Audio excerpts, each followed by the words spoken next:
Having coached thousands of producers over the last decade of my life, especially in financial services and insurance, I've learned there are 5 habits of highly effective salespeople. Number 1, the first habit, the first system, because how many times in a day or a week do you say, I need a system for that? The first system, that is having something to say, is just as important as having somebody to say it to. Most people commoditize themselves in the very first conversation. I call that an opportunity statement. Every first interaction is an opportunity for you to differentiate, not be a commodity. Habit number 2 then gets into your selling system. How do you proactively prospect every single day, every single week? Accountability is something that we all need, but unfortunately it's gotten a bad rap, especially in the coaching business. Everybody competes harder when there's a scoreboard. What are you doing every single day as far as your time block, as far as managing your CRM, and as far as being proactive in your prospecting? The third habit gets into the fortune is always in the follow-up. How are you fighting to earn the business? Here's the reality, guys. You're really good at what you do.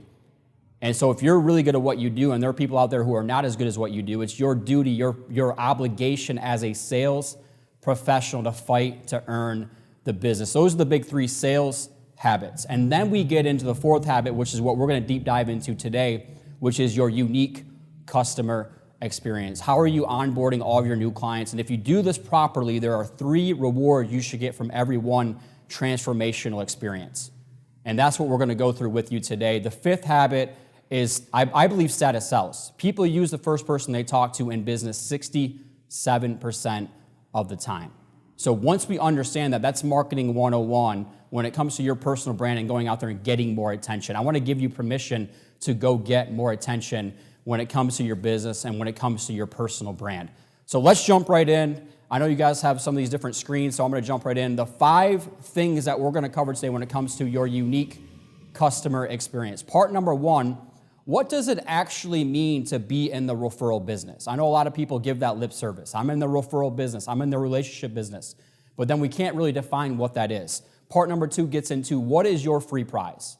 What do I get from you that I can't get from anyone else based on your unique customer experience? That could be you individually as far as your talents and your skills and your knowledge, or it could be the fact that you're just so darn good at what you do that you attract more people through you or to you through your unique customer experience. The third part we're going to walk through today is what does it actually mean to have a 90-day onboarding process?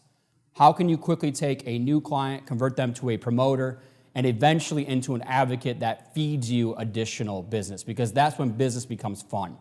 When we get a chance to work with other like-minded people, we have people, it's inbound versus outbound. We actually have people calling us for our time and our energy and our resources, all right? And then we're going to talk about the 3 rewards you should get from every one transformational experience. And the last part is I want to give you permission to have fun in your business, to have fun with the people that you enjoy having fun with, right? We've all heard the 80-20 rule. Give 80% of your time to the 20% who really deserve it. And if we could do this properly, then we can go do the things that we enjoy doing with the people that we enjoy doing them with. So let's break this down step by step as we go through this entire process, okay? So I have some very basic beliefs when it comes to habit number 4, which is your unique customer experience. I believe that we are all in the transformation business. So even though we work and we live in a transactional world, it's our duty to be a transformational experience for our client. And if you don't truly believe that you're transforming other people's lives, then you're going to be a commodity. Then it's going to be really hard for you to go out there and differentiate your services through other people. So that's the first belief that I have. So what does it actually mean to be transformational in a transactional world? So transactional literally means I come to you, the transaction happens, you're discarded. And unfortunately, that happens a lot in commoditized industries. So the mindset that we want to get you in is for every one new client, you're getting 5 to 6 additional deals because you're transformational in that process. So what does it mean to be transformational? I come to you one way. I come to you nervous. I come to you scared. I come to you without clarity. And you give me more energy. You give me confidence. You give me clarity when it comes to how you're going to help me through my financial plan or through my insurance. Guys, that's transformational. Is I come to you one way and I leave a completely different way. Here's things that I want people to say about me. When I'm with Bruce, I feel better about myself. So that's just one intangible that I want people to say about me when it comes to me being in the transformation business, especially as a coach, right? I want to give you confidence. I want to give you clarity. I want to give you energy. It's the same thing for you and your clients. Every single day, every single week, they come to you confused or nervous or scared, and you give them peace of mind. You give them clarity. You help them think bigger about their future and how you're going to help them get there every step of the way. Because we've all heard the different stats when it comes to referability. You know, it's 5 times more difficult to get a client than it is to keep one. You know, so in my opinion, I believe that every one transformational experience should be worth 5 additional deals. If you help enough people get what they want, eventually you're going to get what you want in this process. So that's the mindset, that's the belief system that I have around our unique customer experience. I'm a big Stephen Covey fan, if you couldn't tell, and Covey talks a lot about emotional bank account. When you deposit into relationships, you can't be afraid of withdrawal, right? So the whole point here is we got to deposit. We have to give, and then we'll get something in return because of that. So part number 1, what does it actually mean to be referable? And I'm going to call on a legend here, Dan Sullivan. He's the best definition I've ever heard of referability. Referability is when great people tell other great people how great you are. And just think about that. There's really no other combination that works. You don't want bad people telling great people how great you are. You don't want great people telling bad people how great you are. And you don't want great people telling great people how bad you are. So if you really think about it, there's no other combination that works when it comes to this process.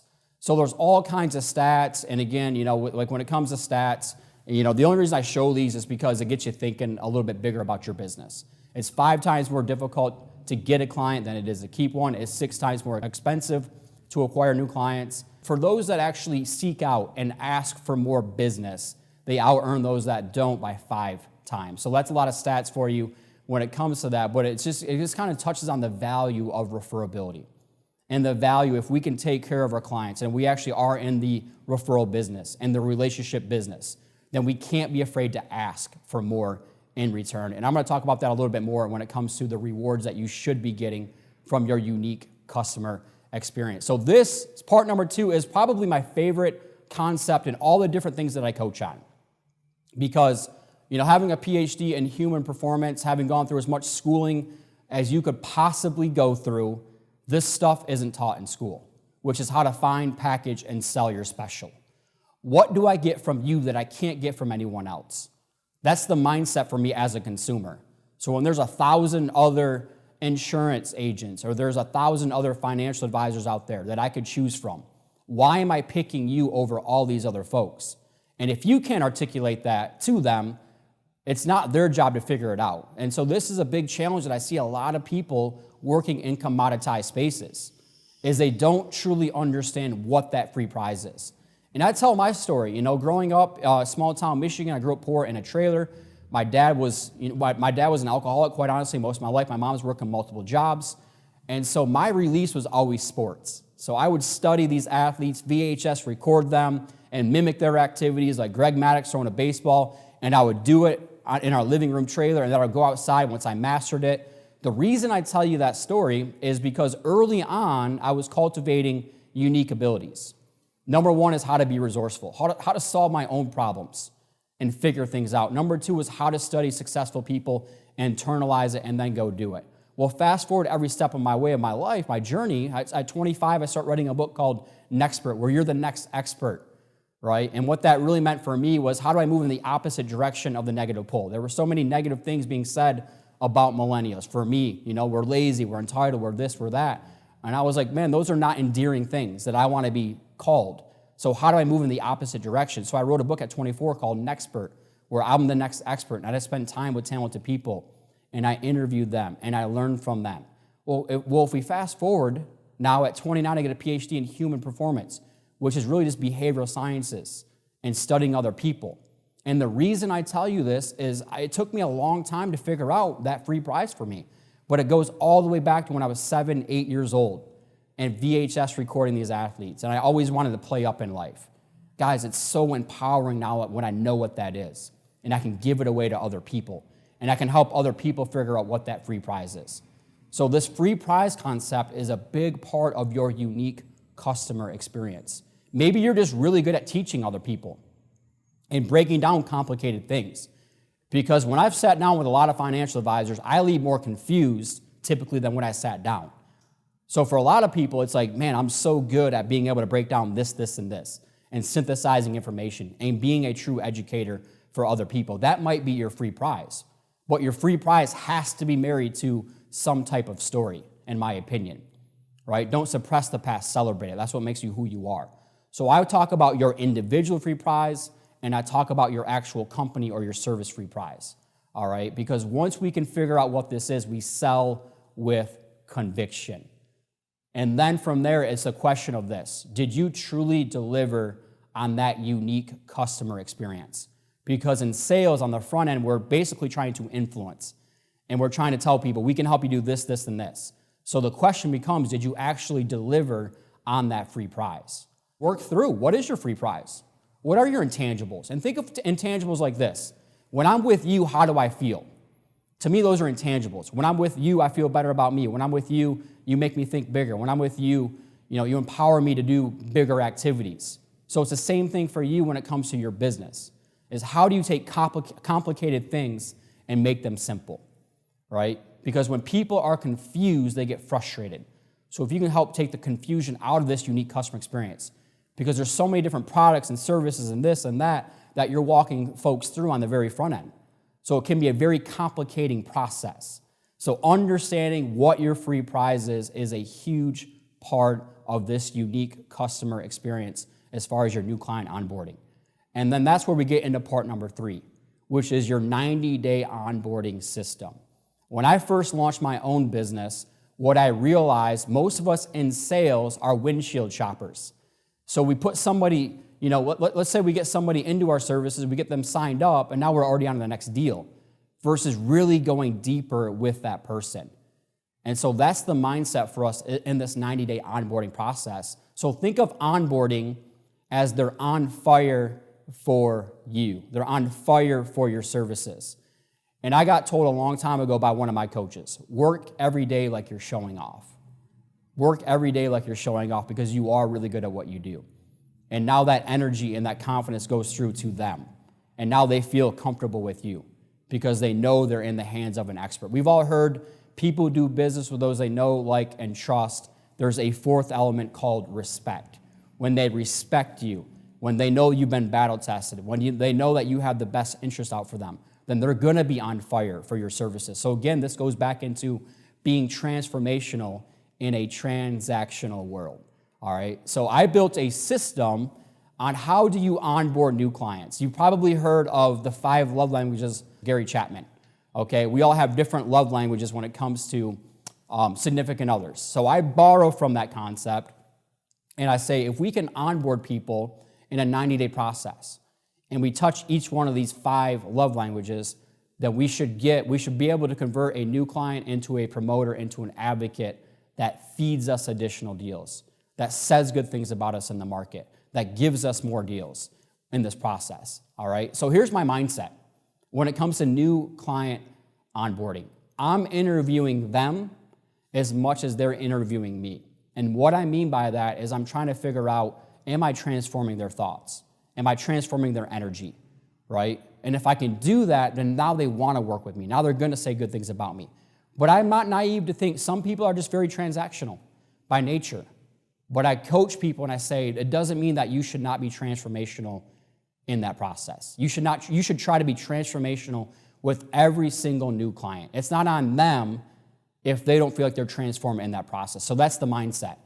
Every day with my current client is an interview for my next client. And there are some people who are going to be high maintenance, and there are some people who are going to have high expectations. And that's part of your responsibility then as a sales professional, as a business owner, is to figure out, are they being transformational or are they being transactional? Are they being high maintenance or do they have high expectations in that process? So again, every one new client for me, I should get 5 additional deals. And every one new client, I'm trying to be transformational within those 90 days. Because once those 90 days end, I'm asking myself, where do they now go in my selling system? Are they going to be a promoter for me, which is a past client? They say good things when solicited. Or are they going to be an advocate for me? They're out there fighting battles for you right now. You don't even know they're fighting. right? Or was it just transactional, which means they just go into your database? Because again, there are going to be people that are just transactional in that process. So there are 4 types of clients then, every new client. Number 1 is, are they a detractor? Detractors are 3 times more likely to focus on a negative, and unfortunately in today's world, we have a lot of detractors. We have a lot of people that focus on the negative. You tell them the sky is blue, and they'll say, no, the sky is gray. So these are folks that there's nothing you can do about it, all right? So don't give your good, positive energy to the wrong people, guys. That's the mindset. A lot of us talk about time management and me management. I only believe there's energy management. We only get so much good energy every single day. So who are you choosing to give that energy to? All right, so a big part of having a unique customer experience is understanding on the front end, what is your opportunity filter? And what is the opportunity cost when you're not spending time with the right clients? All right, the second type of customer are passives. These are people that they could take it, they could leave it. They're probably not going to say good things about you. Like if somebody says, hey, who are you using financial service? Well, I'm using this person over here. I really don't talk to them. It's just an okay experience. All right, we're not going to get a lot of referrals from those folks. All right, so where we want to live are in the promoters and the advocates in this process. Advocates, again, are out there fighting battles for you. They're your biggest cheerleaders. They're your raving fans in this process. So I touched on the 5 love languages. I want to dive deeper into this because people are always fascinated on how do you build the 5 love languages into your new client onboarding process. So the 5 love languages overview. Number 1 is quality time. So what does it mean to have quality time? Quality time is that they want to spend time with you. So again, on the front end, we sell them, hey, I want to be there every step of the way. I'm going to build out your financial plan, or I want to protect you from some kind of tragedy happening, and then they never hear from you the rest of the year.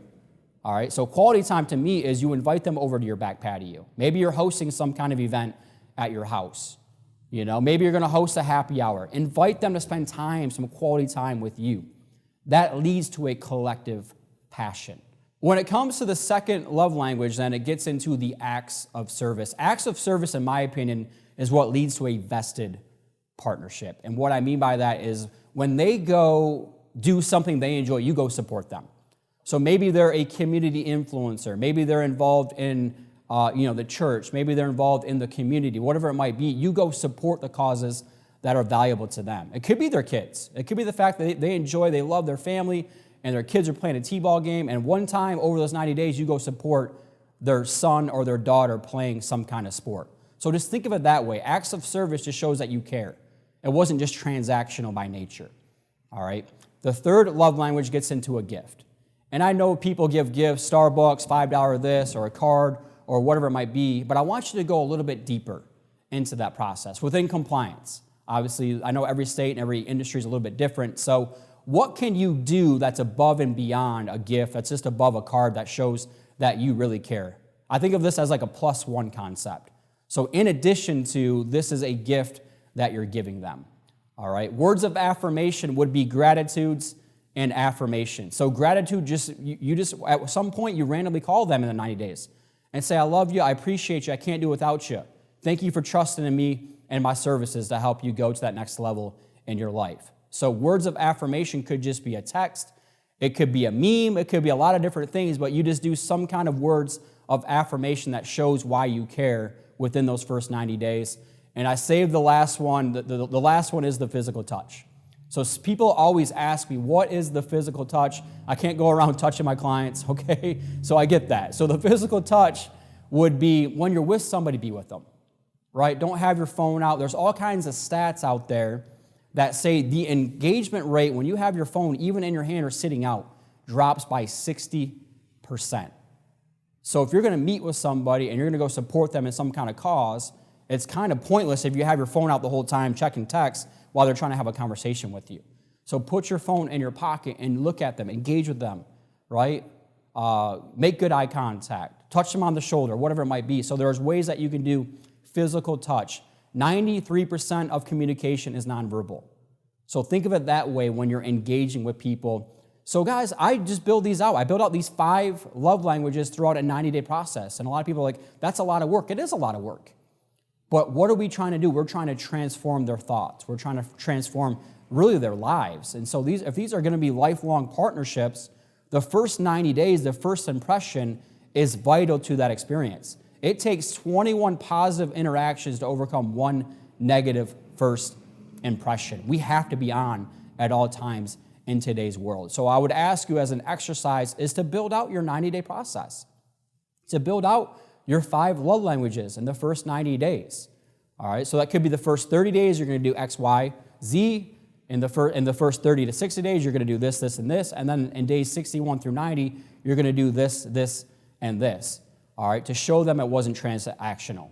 So for me, in the first 30 days, what I'm trying to get is I'm trying to get a review and a referral. That's kind of the mindset that I'm in those first 30 days. That's a good benchmark for me to remember because on board means on fire for your services.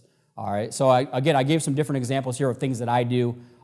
Check with your compliance on the things that you can do as far as these 5 love languages. But I would strongly encourage you, set it up in your database, set it up in your CRM to decrease the slippage and increase the probability of you actually building out these 5 love languages for your new clients. One of the questions I commonly get when it comes to the 5 love languages is how do you figure out what the other person's love language is? And my response to this is that's why we're doing all 5 within the first 90 days. Is we're trying to figure out what that love language is. So to me, if we can touch on all 5 of them, after the 90 days, we're really establishing out of all these different touches and the different things that we did, this one or this one or this one resonated the most. And now we can put that, I create a player profile for all my new clients and for all my clients. And so then that way I'm actually tracking the things that I'm doing, the referrals I'm getting from them. But a big part of that then is their profile, is really understanding which one of those love languages best resonated with them. So I'm a big believer because, I know that we all have one universal love language, but I also feel like we all enjoy, like if you give me an acts of service or a gift or a quality time with you, like I'm not going to hate on any of those things when it comes to that. So I would much rather do all 5, and then from that, within the 90 days, figure out which one of those resonated the most with them. And then now I know which one of those love languages work the most or the best. So part number 4 gets into the actual 3 rewards of business. This is one of my favorite concepts when it comes to all the different benchmarks that I give. So these are benchmarks that I build inside of every transformational experience. Willie Nelson says it best. I play them music, and in return, they give me love. They give me money. They give me recognition. It's the same thing for you and your business. Are you a performer, yes or no? That's the mindset. I said it earlier, work like you're showing off every single day. Every day with your current client is an interview for your next client. And if we could do this properly, there are 3 rewards, RE, that we should get from business. Number 1 is we should get a review. And I know in financial services, that could be a little bit of a different thing. You can't just ask people and post it and publicize it. So again, check with compliance when it comes to that. But even if you can't do that, think of a review as something like this, is what are they going to say to other people when they do refer you? So what are the things that they would say when they refer you to other people? That to me is still a review, even though you might not be able to publicize it. But if you can publicize it, you should get a review in the first 30 to 60 to 90 days from every one of your transformational experience.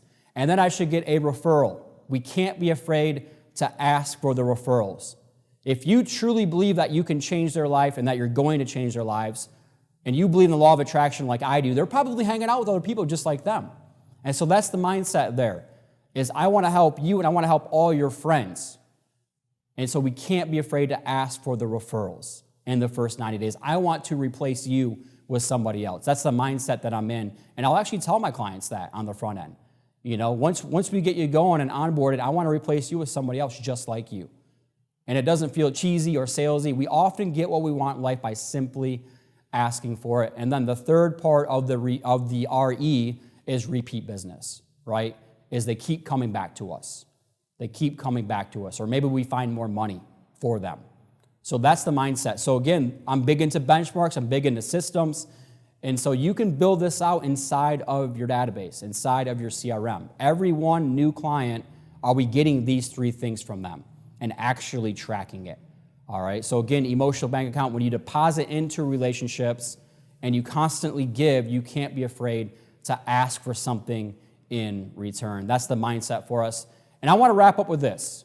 So the 5th part is actually, how are you going deeper with your current clients? How are you going deeper with your advocates and your promoters? And so once a quarter, I like to put together one big, cool advocate event. I want to create FOMO, fear of missing out. There are so many different things that people can go attend and do. And so again, if we can create a collective passion and a vested partnership of like-minded people, why not bring them all together and celebrate their successes, celebrate your relationships with them, and introduce them to your own databases of people and your own networks of people. And so that's the mindset that I'm in, is it takes a village, right? We call this concept tribe, is do you have 200 to 250 active people that are promoting you and celebrating your services? So that's a benchmark that I'm trying to get to, is I want to celebrate their success. My success is truly tied to their success. So that's the mindset when it comes to all these different kinds of things. So here's some different benchmarks and tools that you could give yourself as to the purpose of an advocate event. Number one is you just want to celebrate them. First and foremost, that's what it's all about. And so once a quarter, I would recommend just doing some kind of event that you celebrate your current clients and you celebrate your promoters and your advocates. The second part of this benchmark is have fun. You know, when we put events on, it can be so stressful. Who's going to show up? Who's not going to show up? All the different details that goes into it. So part number two is, especially for the day of, remember why you're doing it, which is to have fun and to celebrate them. All right? Part number three is hire somebody. Hire somebody that can maybe come in and do pictures. Maybe they do videos like this. You know, maybe you have some kind of background. But actually have somebody else that you outsource that can help you do all these different things to celebrate those successes, because the day of the event, that's the last thing you should be worried about, is do I get a picture with this person? Do I get a video with that person, right? So having fun with all these different kinds of folks, and create Eventbrite pages, create Facebook pages, invite other people through it. You know, you can even run Facebook ads through this kind of stuff to increase the visibility. So there's a lot of different things that you could do as far as marketing these events, because again, the fifth habit we talk about, status sells. People use the first person they talk to 67% of the time. So if we can tap into those databases and those other people, now we become more visible through social networking, because that's really what social networking is. It's just other like-minded people that you're getting in front of. So maybe now they're asking, oh yeah, who's that financial advisor? Who's that insurance person? That event looked fun. You know, what's going on with that person? So again, if you can educate them on how to refer you or how to say good things about you, then you can go through that process. All right. Another key point when it comes to putting on these events is you can actually use it as a follow-up tool. I know a lot of people in business and sales just need an excuse to follow up with people, or permission to follow up with people. So this is my permission for you to follow up. It's, hey, I'm going to have this fun, cool event. I don't feel like I'm soliciting anything. I just want to let you know that we're going to do this thing. We're going to celebrate you. We're going to celebrate all these amazing people in my life. Because again, I can't do it without you. I appreciate you. All right. And then we can use it as a lead generation source. So maybe they come and say, oh, you know what? There's this person that I was just talking to about the other day. And then you can actually write down that name. So I love advocate events on a quarterly basis because it's a multiplier for your business. I know time is a valuable asset for you. And so this is an incredible way to bring all the people that you love in one room together and just love on each other through that process. So some different examples of things that I've done in my business. So I moved from Nashville to Denver 3 years ago to launch my business. I didn't know anybody in Colorado. And within the first 90 days, I had 50 people show up at my first event. And I just did a fun rooftop party because I enjoy rooftops. I enjoy having cocktails. And so people came to that. I've never spent more than $1,000 on any of my events because I can partner with other people as well. All right. I did an event called Nashville in Denver. Obviously, I moved from Nashville to Denver. And what I found was there weren't that many outdoor venues and country music. So I brought that venue to Denver. I had hay bales and I had drinks and I had live music, country music, and stuff like that. I had a bonfire. It was really fun and cool. All right. So there's a lot of cool things that you can do, again, to create that fear of missing out. I've done, my buddy's a drummer of Little Big Town. So I actually had him fly in early. And we did a special event together where he kind of told his story and how he got into music and got to spend time with him. So, you know, when you have Little Big Town, which is a global brand, and you say, hey, the drummer's going to come out a day early to hang out, you know, that's just another value add. So these are just different examples of things that you could do. You can either have entertainment, which are just fun. You can have educational, which is more about you actually teaching them something, or you can have edutainment. And edutainment is where you combine the two together. So it's fun, but it's also educational in that process. So these are some tangible things now you can do over the next 90 days. I also do mini advocate events. And what I mean by that is once a week, I do a mini advocate event, and I'll just invite, let's say I'm going to go watch some kind of game. I love sports. And so I'm going to go watch a game anyway. So I might just randomly text 3 or 4 or 5 of my favorite people and say, hey, I'm going to go watch this game at this place. You want to come hang out? And the response rate for that stuff is so high. So 1 or 3 times per week, I do stuff like that. So I'm just trying to give you some tangible things for how you can go deeper and how you can be more transformational in a transactional world with all of your current clients in this process. So some key takeaways for us as we wrap up today. Number 1 is, what is your free prize? What is your company free prize? And what is your individual free prize? What do I get from you that I can't get from anyone else based on your unique past and struggles and experiences that makes you a must-have go-to expert? Part number 2 I would ask you is, do you have a new client onboarding process? Within the first 90 days, how are you going deeper with your new clients? How are you getting one of those 3 rewards, a review, a referral, or repeat business in that process? Because that's the mindset for me. And how are you leveraging those 5 love languages in the first 90 days to go deeper with them? And then the last part is, for your current favorite people, what's stopping you from hosting some kind of fun, cool event? What's stopping you from partnering with some of your connectors and your business-to-business partners and putting on some kind of event where you bring all these amazing people together, and then you leverage it to get more attention, and you leverage it to get more leads, and you leverage it as a follow-up tool, and you leverage it through your marketing?